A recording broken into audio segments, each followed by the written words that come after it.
Okay, so today we are looking at Chapter 8, dealing with estimating mean, giving in 8.1 a large sample and in 8.2 small samples.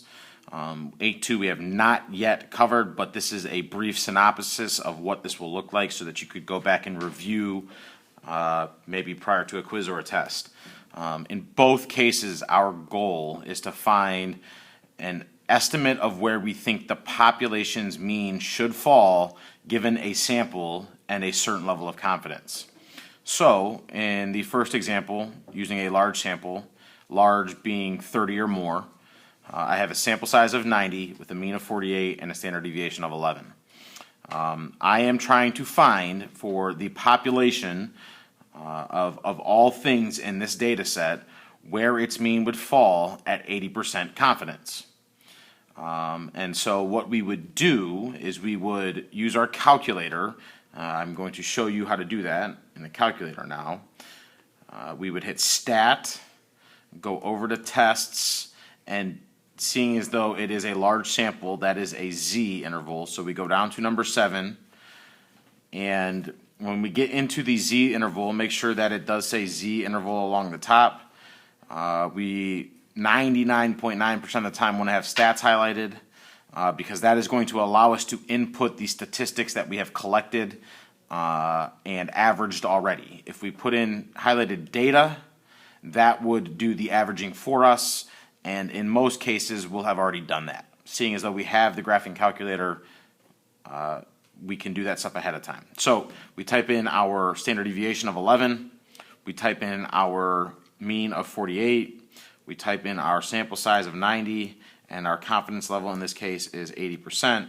I hit enter on calculate, and it gives me an interval of 46.51 to 49.49. That looks like 46.51 is less than the mean, which is less than 49.49. Now, as I said at the beginning, this is the interval that we would, at 80% confidence, expect the population mean to fall in. For small samples, it is not much different. The only change is that small samples is anything less than 30. If the sample size is 30, that is a large sample because large samples are 30 or more.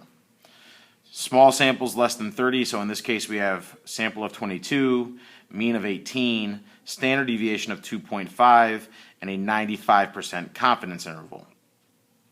The only change we'll make is that when we go into our program in our calculator, instead of choosing the Z interval, we will find the T interval. T is the T distribution as opposed to the Z distribution or the standard normal distribution. It's the distribution for small samples. When you go into the T interval, again highlight stats. It's a little bit different. It asks for the mean first, then the standard deviation. So I'll type in 18, 2.5, my N is 22, and my confidence level of 0.95. Again, enter on calculate, and we find an T interval of 16.89 less than mu, which is less than 19.12.